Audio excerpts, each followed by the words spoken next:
Thank you for coming. Is anyone here for the first time? Oh, welcome. Yeah. Oh, first time here? Yeah. Oh, really? Yeah. Okay. So this is Hare Krishna Valley.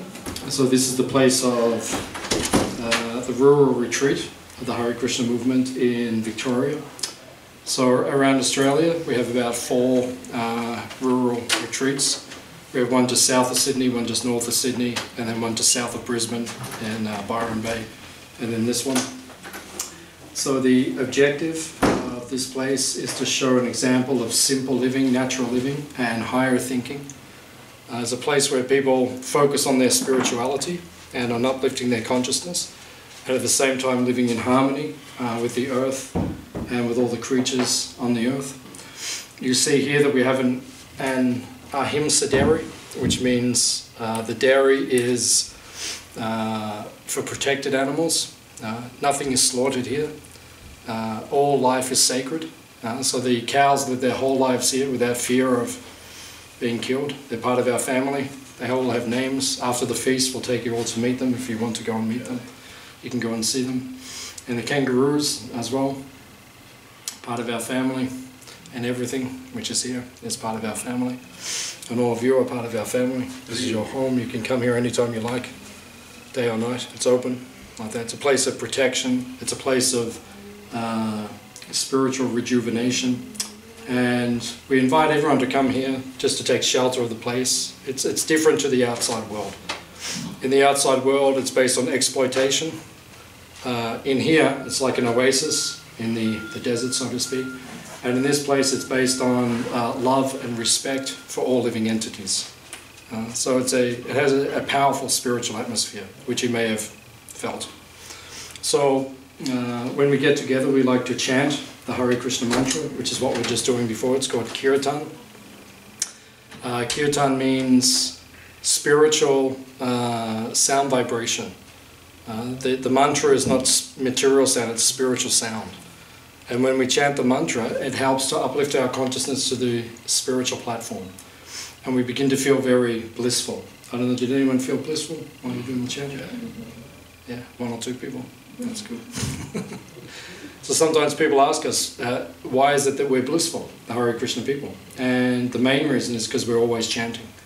We do this chanting for 2 hours a day in meditation, chanting the mantra in a meditative way. And then whenever we can, we come together like we did just then and we dance and chant. Dancing is the nature of the soul, who we actually are. Not our material identification, but the spiritual identification. When we actually understand who we are, the nature of understanding your spiritual essence is to feel blissful, and when you feel blissful, you want to dance. That's natural.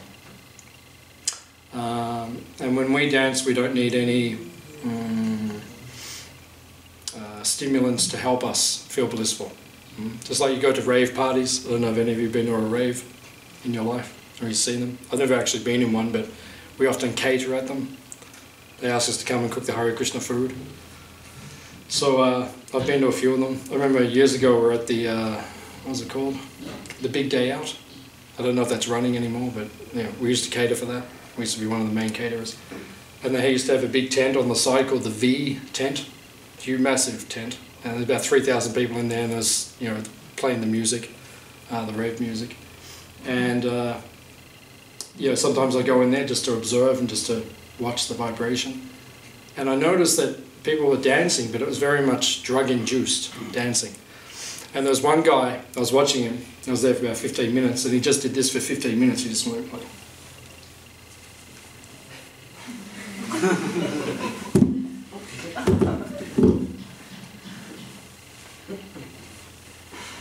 like 15 minutes like that. So yeah, that's... whatever that was his connection to whatever he was connected to. I don't know what he was doing, but it was quite obvious to me that he wasn't in touch with what was actually going on, reality. One of the things that we do in the Hare Krishna movement, we don't take any intoxicants, because we just want to be in a completely clear, natural state of consciousness and to connect with Krishna, to God, the Supreme, however you want to call it, directly, without any interference on the line. That's why we live a pure life. That's why we don't take any we don't even take tea and coffee and things like that, because we just want to be completely receptive of that. So I was noticing that when I go to these rave parties over the years and we watch the people, it's very much based on artificial or external causes to get them feeling blissful.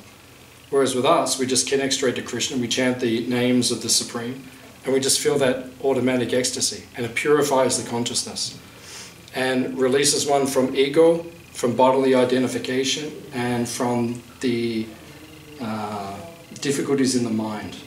So it's a very powerful process. So we recommend as much as possible chant the Hare Krishna mantra. That's what we do.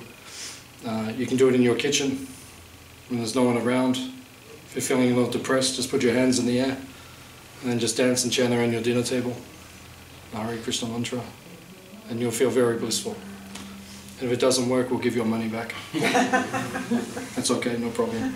But if it does work, then keep doing it. And that's what we do. We do it as often as we can. I just got back from India. I was in India about 6 months ago, and sometimes in India we do it with 3,000 people at a time. Very powerful, very uplifting, all of us dancing and chanting together. So that's the reason why we do it. And this is the purpose of this place, is to live naturally and to teach people how to become spiritually focused and spiritually centered, to make the best use of our lives in the highest way. So I'll just ask, does anyone have any questions you'd like to ask? Quite often people want to ask a question about the questions in life, the meaning of life, the universe, everything. That's what we specialize in. That's our speciality, dealing with these things. So if you have any questions you'd like to ask in that regard, or anything you'd ever wanted to ask a Hare Krishna member about why we do some of the things we do, you can ask, and then we can try to get some. I've got a couple of, a couple of really basic things. Yeah. Hare, what does that mean? And Rama, those two words. What does Hare and what does Rama mean? Yeah, good, nice. So, in our theology, or in our philosophy, in our tradition, we see the Supreme as a person. I was meditating on this morning quite deep, because I've been doing this for nearly 30 years, but I constantly reassess and delve deeper and try to analyze different things. So I was contemplating this morning about, in our tradition we see the Supreme as being a personality. Like all of us here are people. Is there anyone who's not a person? One? Okay, there's always one in the Thank you. We'll have a deeper discussion later and we'll work out. But most of us are people. I think that's taken for granted. We are the soul. The soul is embodied. We're in this body at this point in time. And we communicate and we emote through our body. We have features. Now, according to our tradition, in the spiritual world, we have a spiritual body, which does not deteriorate. This body deteriorates. Right? It has a lifespan of 100 years maximum, roughly.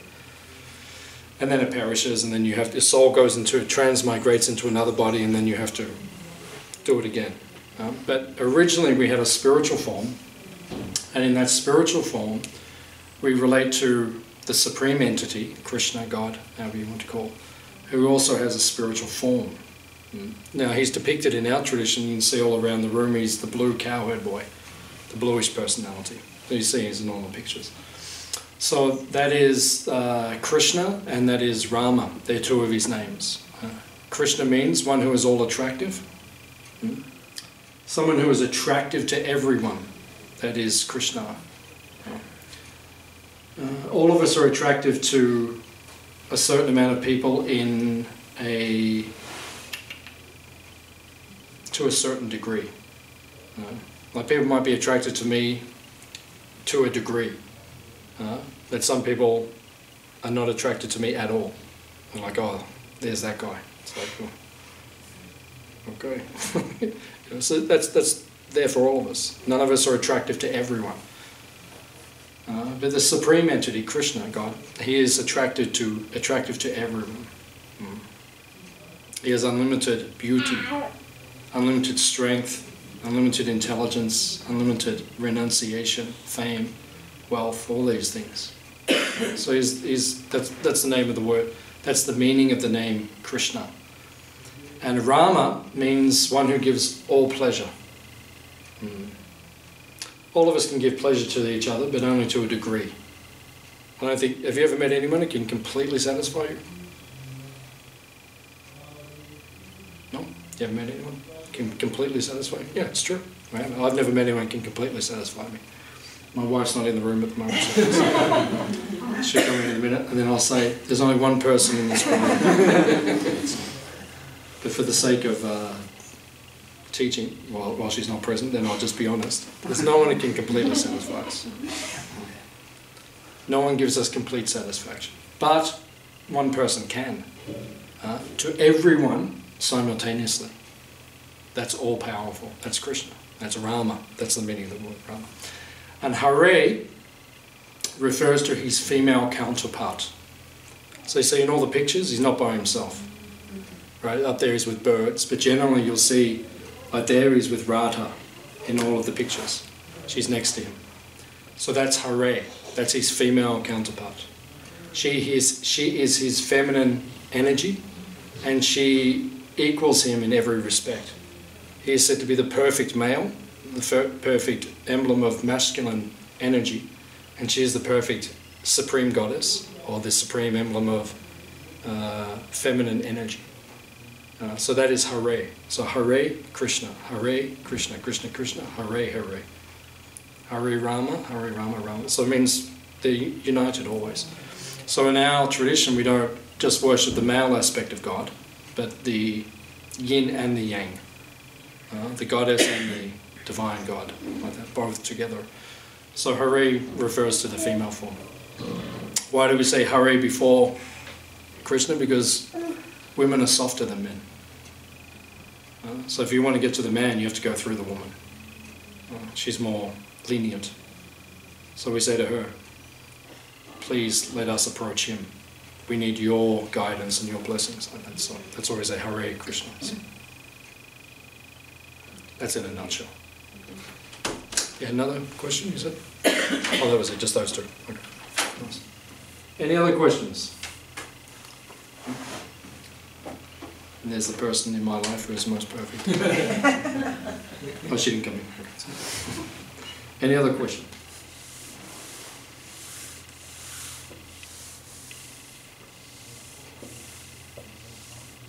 Okay, everyone has attained enlightenment. So. Makes my job easy because everyone's enlightened. So it's good. Yeah. You mentioned Krishna and renunciation. So I'm thinking about what are the outcomes of working with attachment and working without attachment, the result of your activities. So what is the difference between I do something and I become very possessive about the outcome of what I do, and I'll be free from attachment? Yeah, it's a nice question. So, working with attachment, working with detachment, yeah, in this world. Krishna talks about this in the 2nd and 3rd chapter of the Bhagavad Gita. Have you heard of the Bhagavad Gita? It's an ancient book of knowledge from India. It's kind of where we base our teachings and we base our philosophy and we follow the teachings of the Bhagavad Gita. In India it's like the Bible. It's a very powerful book of knowledge. There's copies in the bookshop if you want to purchase a copy. You can read it, you can study it. I've been studying it for a number of years. I teach it also. And Krishna speaks about attached work and detached work. And he says that the reason we're attached to things is because we think we are the doer of the activity. In other words, when we do something, we think, well, I did that. Therefore, whatever I did, I deserve to have keep the result. So generally that's money in this day and age. You know, in the old days we used to work for grains or fruit or gold or something. But these days it's generally what we call paper currency, generally. Or you just get numbers in your bank account. So you work all week and that's the fruit. There you go. So we think that, well, I worked, so that belongs to me. But one who has higher intelligence, he understands everything is provided by the Supreme. Everything is coming from Krishna himself. And anything that we attain is just by his grace or his mercy or his... So therefore, then we become detached. Because generally in this world we're attached. When I get something, it's mine. Right? You see this psychology in children. When they have like a Matchbox car or something, and you try to take it off them, and it's like they just hold on to it. And as adults, we do the same thing. We hold on to things. Oh, I want this, I want that. And someone tries to take my Rolex watch or my Mercedes Benz or whatever it is we're attached to. We become very attached to things. So that is because we're not understanding they're just gifts of the Supreme. So to work in a detached spirit means that you just work out of love for Krishna. In other words, I do the activity, but it's a gift. I'm doing this service for the pleasure of God, of Krishna.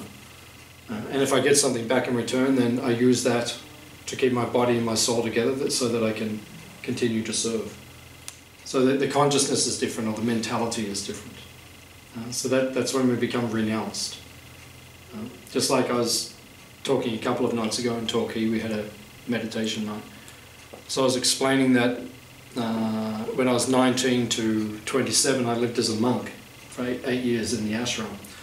And for those 8 years, I never got paid. I didn't get any wage. I didn't have any money. I just got like my food and my clothes and basic amenities and just my shelter. But I wasn't working in a spirit of wanting to gain something for myself. It was just done in an act of devotion or an act of love. So that's renunciation. When we're not doing it just because we want something, we're doing it as an offering to God, to Krishna. So Krishna says in the Bhagavad Gita, try to do all of your activities in that spirit, instead of just doing it for my own selfish pleasure. So, does that answer? Yes. It's okay? Yeah. Okay. There's many ways to answer it, but that's one perspective. So. Any other questions?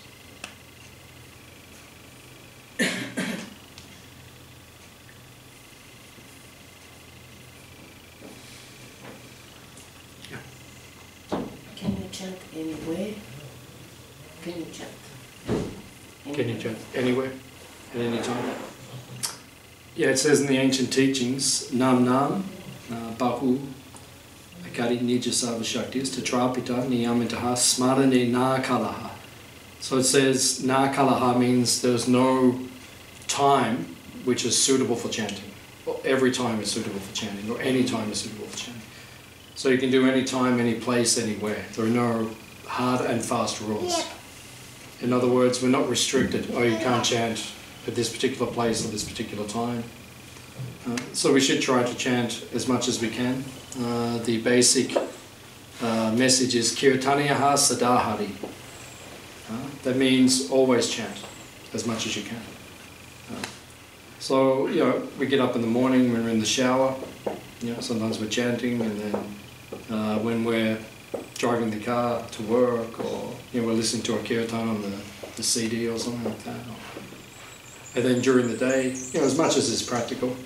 Many of you have jobs, so I don't know if if you work in the high school, if you just start dancing and chanting down the corridor of the, I don't know if you'll keep coming back to the same school or not.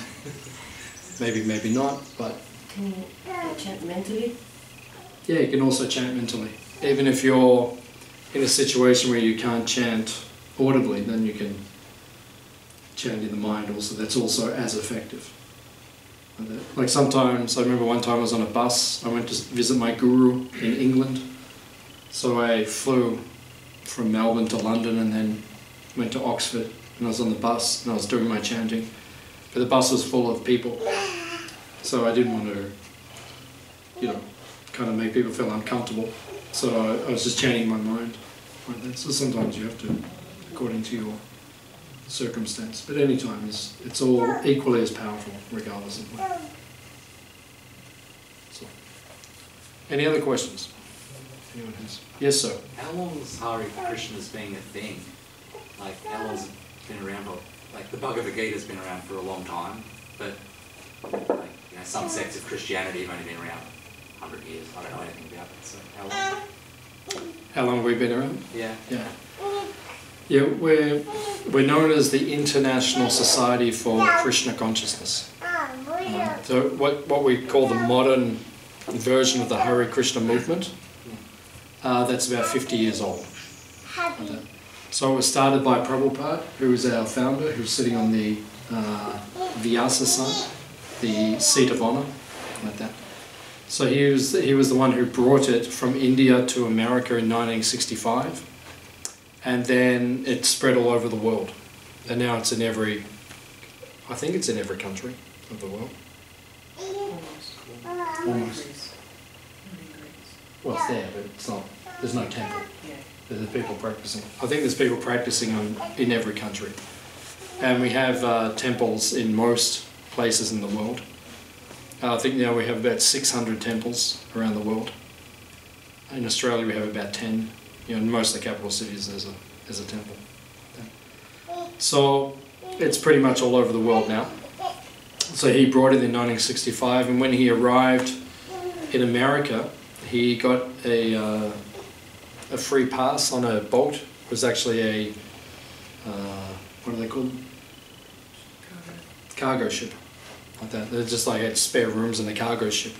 So he got a free ticket. So he went from India to America, and he had 40 rupees, which back then was about $8 in his pocket, and he had a trunk full of books, which he translated, the ancient teachings of Bhagavad Gita and the Śrīmad Bhāgavatam.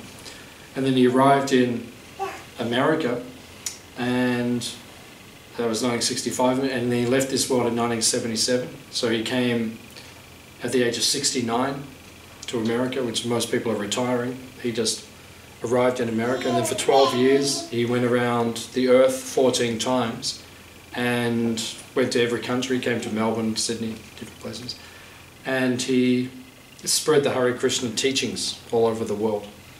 So as you said, it's an ancient science. The Bhagavad Gita is said to be 5,000 years old, but he brought the modern, or he brought the ancient teachings into the modern time, and then he adapted them according to the modern circumstances.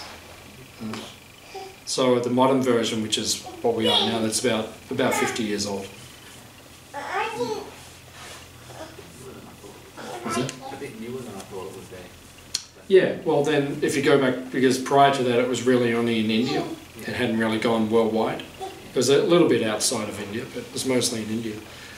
So in India for the last 500 years, it's been practiced in a very powerful way. The chanting of the Hare Krishna mantra. So for the last 500 years that's been practiced all around India. But then prior to that, it was kind of, you know, it comes in ebbs and flows. You know, sometimes it's prominent, sometimes it's not that, but it's been around. The chants in the book, yeah? Yeah. So it's been done since the book has been around, which is all. It's not in the Sanskrit, it's not the original version, but what we call the Vedas. The Vedas means the ancient teachings from India. It's the mantra is within the Vedas. It's said that there's 4 different ages or time periods in the universe. Just like in a year we have summer, autumn, spring, winter. Right? So we have 4 seasons. So it says on a universal scale, according to the Vedic teachings, there are 4 ages, and they pass every. The one we're in now lasts for 432,000 years, and the other ones are longer. So they some of them about 1.5 million years long. So in a cycle of about 4,300,000 years, it says that these ages come and go. So in different ages, there are different ways to become self-realized, or Krishna conscious, or God conscious, like that. In this particular age, which began about 5,000 years ago, it says it is called the age of Kali. Kali means dark, so it's a dark age. And it's where people become very materialistic and very covered in their consciousness. the modern scientific theory is that society is advancing. But according to our teachings, society is actually devolving. It's not as sophisticated, it's not as cultured as it was previously. The modern understanding goes back at roughly about 3,000 years with a relative amount of accuracy. Like if you look at modern history, they can go back about 2,000 years. They can say, okay, there was someone called Jesus, even that's argued whether he actually existed, but most people do believe he existed. And then you go beyond Jesus, like about 2,500 years ago, you'll have Buddha. And then you go back about 3,000 years, and then after that it becomes very sketchy about, you know, what society was like, what the world was like. Just like the pyramids. So they're dated at 7,000 years, but no one's got any idea how they were built. They were found by the Egyptians. They were there before then, I reckon. Yeah, so we don't... 20, 30, 40. Yeah, it's got to be older. No, they dated about 7,000. I was watching a thing about the Sphinx the other day. Yeah. It was pretty interesting. So, I mean, yeah, everyone says different things, Yeah. but the general concept's about 7. Yeah. But the basic understanding is they've got no idea how it was built. Right? Because they can't build those things now. You can't build a pyramid now. Like you can't lift a 20-ton block. There's no machinery on the earth which can lift a 20-ton block and place them in perfect symmetry. You know, I mean, there's many facts about the pyramids which are absolutely amazing in terms of its astronomical ability to predict the movements of the stars in the universe and so forth. It can't be built. So how was it built? Even more recently than that, they tried to recast some horses on top of the Arc de Triomphe, and they couldn't do it. They couldn't get the detail and the thinness of the metal, and that was not 2,000 years ago. Yeah. Like the Arc de Triomphe, they should be able to recreate that, but it's just lost. Yeah. Yeah, that's another good example. So our understanding is society is devolving. Right? How were the pyramids built? To our understanding, with the power of the mind. Right? Like you've probably seen Star Wars. Yeah. So you've seen mind tricks. Yeah, Empire Strikes Back, and you know, so you're like lifting things like that. So I mean, that's probably how they did the pyramids. Otherwise, how do you build it? It's not actually possible. So society's devolving because people had those abilities previously. They don't have those things now. So the Bhagavad Gita is 5,000 years old. So historically, people really don't know what was going on the earth 5,000 years ago, but it talks about a civilization, which was far more advanced than the civilization we have now. The Vimanas in there as well? Yeah. Yeah, like what are they? A Vimana. Like, I know what they're described as, but... A Vimana literally means an aeroplane. Yeah. An aeroplane. But they weren't powered by... Like these days, if we want to get something in the air, we've got to put about 20,000 gallons of petroleum into the engine, right? A lot of pollution, a lot of air pollution, right, to get it off the ground. Back in those days, same thing. By mantra, they would chant, and then the thing would begin to levitate and fly. It describes they could even go interplanetary travel. I thought there was a bit in there, I haven't read it, but from watching things, that it's there's a description of essentially a big magnet with mercury, like a mercury-type engine, liquid metal, rotating thing described in there somewhere. Yeah, those things are there. Those things are there. That's not... There's different... interpretations. No, not interpretations. There's different... If you look into the sky at night and you see how many planets there are, according to our philosophy, all of the planets are civilized and populated. They're not just chunks of ice. It's not like we're the only one that's actually got something going on it. But according to our teachings, that every single one of them has civilization. Some more advanced, some more devolved than us.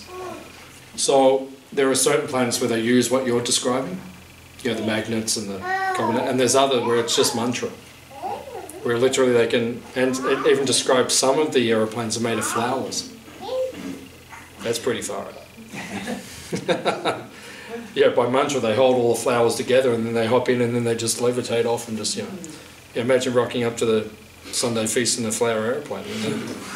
It's even better than your camper van. It's like, you know, I mean, that's powerful. It's like heaven, what's described by people who've had who've died and come back. they describe things like that for travelling on a bird, for example, or a butterfly. Yeah, all those things are possible. So the basic point, without getting too esoteric and too, because for some people, hearing this or watching this later, I think, well, this is pretty good stuff. I mean, the Hare Krishna food's really good, but then what they say is... What's that? It sounds like you're talking about extraterrestrial craft or something we don't understand at all. Yeah, we are talking about extraterrestrial craft. That's what we're doing, because that's what we're talking about. According to our understanding, every single planet is civilized and populated. So we are talking about extraterrestrial travel and all those things. In the modern day, they'll call it UFOs or whatever they call it, and we'll just say, well, it's always been there. That's the way it is. So the basic point, if we go back, is the Bhagavad Gita is very ancient, and what we're teaching here is just like the modern presentation of an ancient teaching. And some things have had to be a little adapted for the modern age, because things have changed a little bit. So when Prabhupada came in 1965, he saw America. And when he saw America, then he thought, okay, I may have to adapt things a little bit. The essence is the same, all the teachings are the same, but some of the adaptations he had to make a few modifications, just to make it all understandable and workable for everyone. Yeah. Nice question, thank you very much. Very enlightened souls from Birigara. I've got a Sita Sings the Blues. What is it? It's called Sita Sings the Blues. It's like a Hindu's fairy tale told through animation and song. It's really cool. It's so We would like to see it. it fits in it. Yeah. That's good. Someone else had a question? Apart of chanting the mantra, there is other ways to connect to Krishna? Oh, besides chanting? And we're supposed to be Krishna? Only in the sky, or we're supposed to be Krishna? Oh, where is Krishna? Okay, that's a good question. Where is Krishna? Where is God? Has anyone seen him recently? Or do you have his address? We do have his address. We know where he is, and we know how to contact him and reach him. So, after the feast, we'll let you know. We'll let you know now. Where he is. How to contact Krishna? That's the process of yoga. Yoga means union or connection. And the type of yoga that we practice is called Bhakti yoga, which means the yoga of love or devotion. So when you give your love and your devotion to Krishna, then you contact him. Where is he now? He's in the spiritual world, the kingdom of God. Some people call it heaven. We call it Vaikuntha. So it means it's another world beyond this world. I think most people believe in that or understand that there is another world, somewhere above this, beyond this, like that. So that place is where he is. And how do we connect to him? Anything that we do, which is offered in love to him, that connects us to him. So for example, is the offering still on, or is it? They're taking it off? Oh, okay. So my wife just came in, you saw before, she put the screen up. So what was she doing? Right? She was offering our food to God, to Krishna. So that's Bhakti Yoga, or the yoga of love or devotion. We cook, all of us cook every day. But when we cook, we offer the first portion to God, to Krishna. So we bring it to his picture, and then we put it on the altar, and then we pray to him, you please accept it, you please eat it. And then he tastes it, and then what's left is called prasad, or spiritualized food. And those who have been eating Hare Krishna food for a number of years, they notice there's something different about it. Does anyone notice that? Hare Krishna food has a special vibration? Yeah, some people notice that. Some people find it very distinct. Like myself, I mean, I can very clearly taste something that's offered. And many people, even people who are not Hare Krishnas, they've come to me over the years, they've seen me walking down the street, and they've come up to me and they say, oh, what is it about your food? What do you do? You know, it's like, is it the turmeric or what is that? So, what does that make it like? So we cook it with love, we offer it with love. God himself, Krishna, tastes it, and it becomes purified, it becomes blessed, spiritualized, and the vibration is now spiritual. So when you eat it, you become purified just by eating it. So it's basically food yoga. Just by eating Hare Krishna food, you're becoming enlightened, which makes you feel really good, because we like eating Hare Krishna food. So we encourage everyone, eat as much Hare Krishna food as you can, especially today, because it was cold and not so many people have come, and we've cooked for about twice as many are here. So we expect each of you to eat twice as much today and become fully enlightened. And after the feast you will see Krishna himself. A blue cowherd boy will walk in front of you and say, "Come with me back to the spiritual dimension." So this is a way that we can connect to God, connect to Krishna in a simple way. So can we offer anything to Krishna? You can only offer Krishna what he likes. Just like all of us have likes and dislikes, because we're all individual. So Krishna is also an individual. So he says in the Bhagavad Gita, Patram, Pushpam, Phalam, Toyam, Yome Bhaktya Priyashtiti. You can offer me only vegetarian foods. He doesn't eat meat, for example. So if you offered food to meat, he won't eat it. He'll reject it. Like that. And alcohol and things like that. You know, you can't offer him like red wine and porterhouse steak and those kind of things. Some people might think, well, that's a nice thing to offer him, but he won't accept that. He's very particular about what he eats. So is he in our house? Is he in our hearts? Yeah, he's everywhere. It means achintya beda, beda tattva, which means he is in the spiritual world where he lives, but simultaneously he's in every single atom simultaneously. So he's everywhere, but he's also there. So he's in our heart, he's in everything in and around us, but he's also separate from it all. So he's there and he's not there. Just like the sun is over there, I can see it, or I can't see it, but it's just there.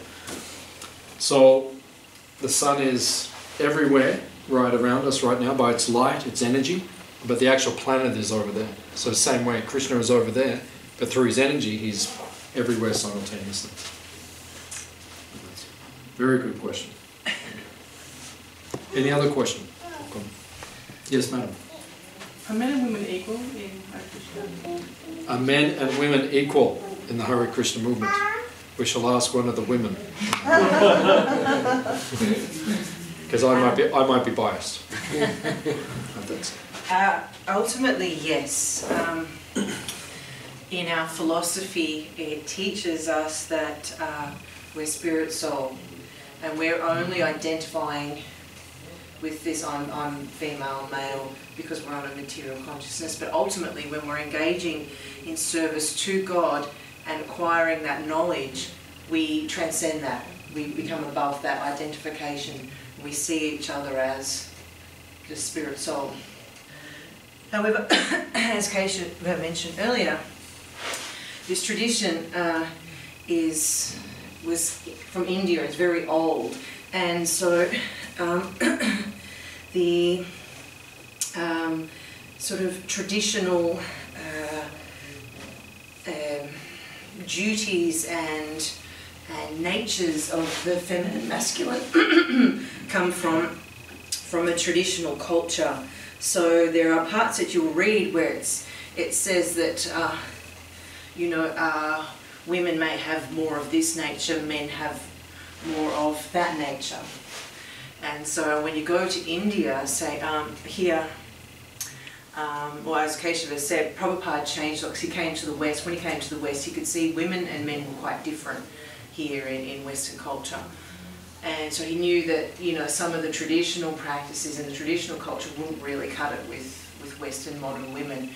So, traditionally, I'm able to go on the altar and do what I do and do anything that Kesava or men can do. But in India, you wouldn't see women on the altar. They wouldn't be doing that traditionally.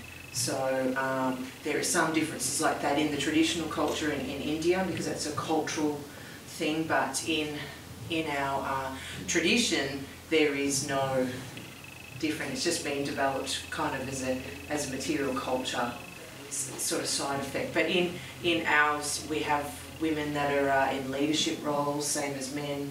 Anything that are, giving classes, leading kirtans, doing services like that. So it's all the same. We have the same access. But yeah, if you went to India, you would see that that's a little different. But yeah. Thank you. Does that satisfy you? It's okay. Someone sent me something on Facebook the other day, and because quite often women will say, well, we can't do certain things that men can do, and there's a certain amount of what's the word? Discrimination, yeah, against women.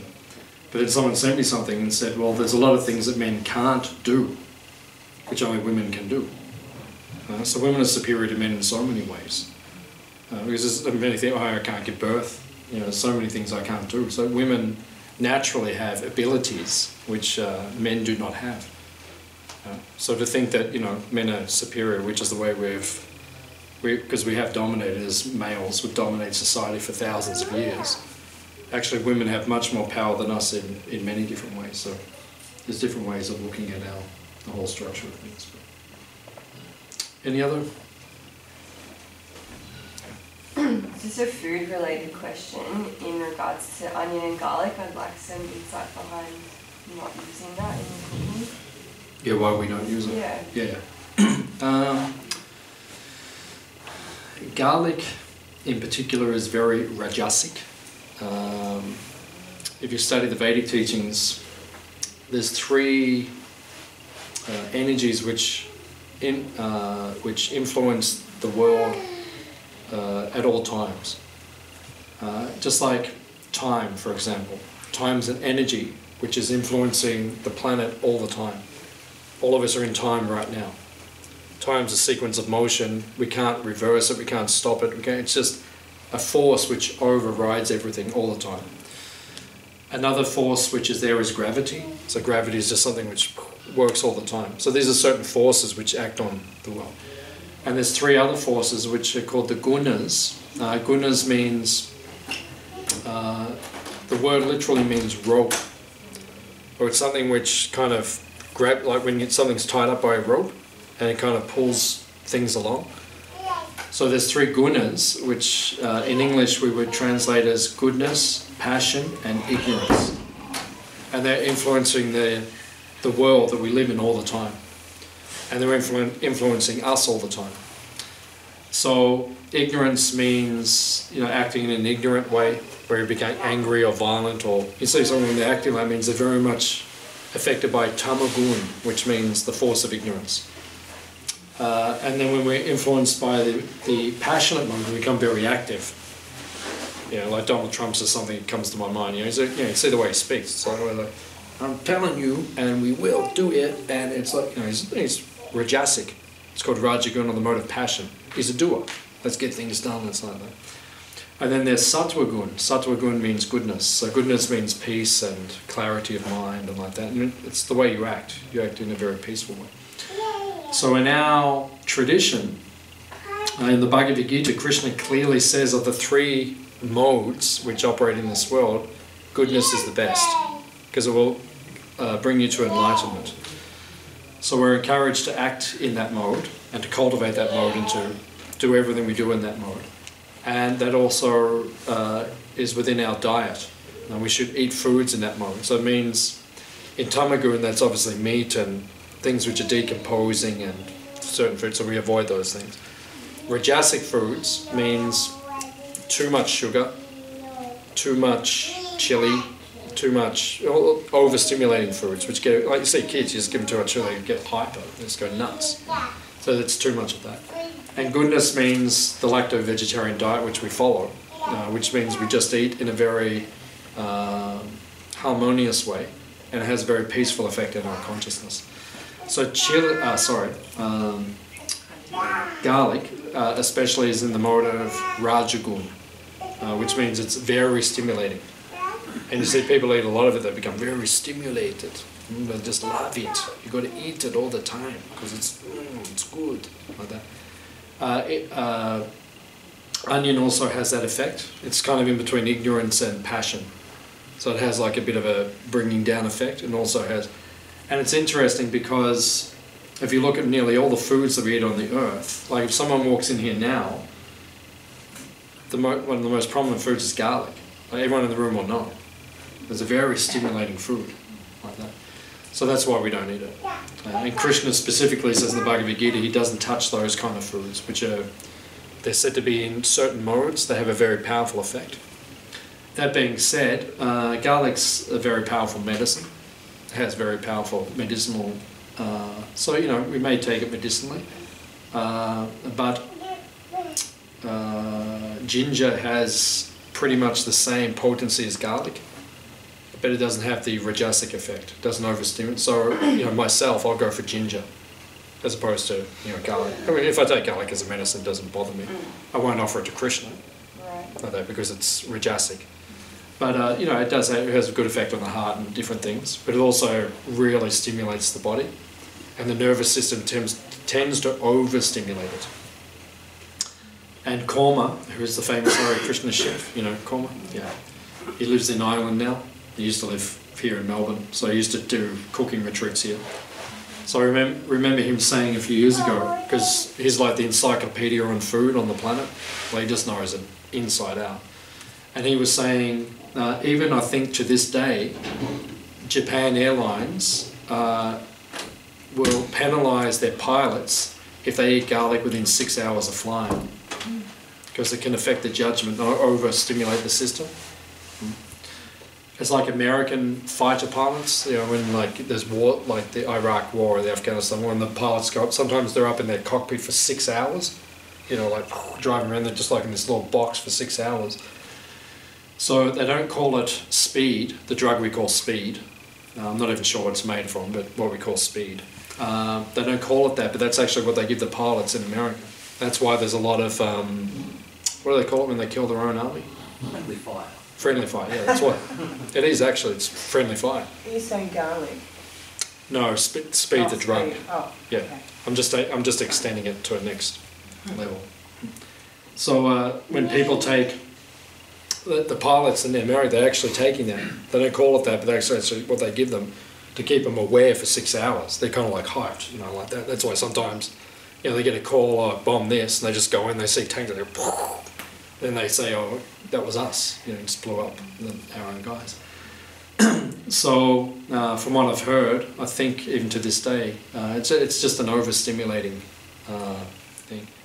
So we know in our lives, because we want to be peaceful, and we want to be clear, and we want to act on a certain vibration, and ultimately that vibration is easier for us to then connect to Krishna. That's why we don't take like that. So that's the basic reason.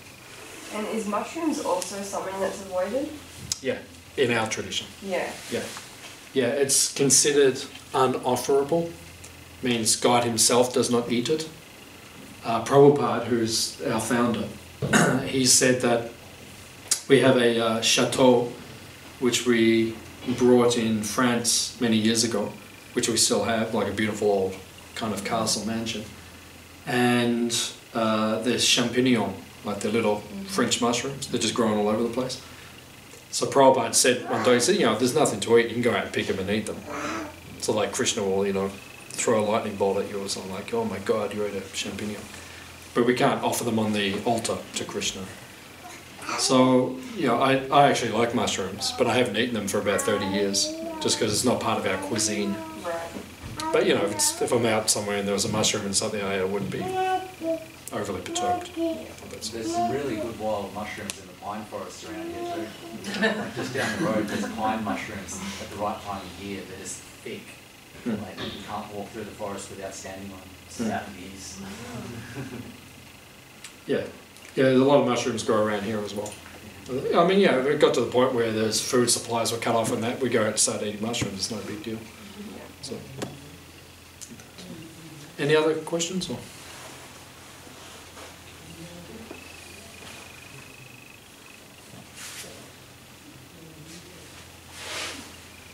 Okay. Is anyone hungry? Okay. Well, no one's hungry, so we'll see you next time. Thank you for coming. I'll partake in the feast that we've done. But if anyone would like, if you'd like to give a donation to help us cook everything and run everything, to pay for things, just leave a donation in the donation box. We have free magazines here. The Hare Krishna movement was 50 years old a couple of years ago, and then we printed this magazine. It's like our 50th anniversary magazine, so it's got some interesting insights into our movement, like worldwide. So that's free. If you want one, just come up here and get it. Thank you very much for coming. We'll see you again. Hare Krishna.